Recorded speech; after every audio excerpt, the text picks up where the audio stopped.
malaman kung sino yung mga masisipag na nag-e-engage sa mga content nyo?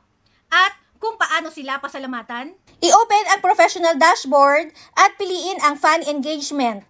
I-tap ang weekly engagement at i-tap ang create post, story, or reel. Sa pinakataas guys, pwede tayong mamili dyan kung ilang followers ang gusto nating i-recognize or pasalamatan. Pero dito tayo sa my format, sa my post, para 50 followers ang pwede nating piliin. I-tap ang choose at manual natin itong i-check mula sa pinakataas na may pinakamalaking points pababa hanggang 50 followers. At i-tap ang done. I-tap ang post at mamili tayo ng image kung ano ang gusto natin. Tap continue. At ito na po ang ating top 50 engagers. Tap next.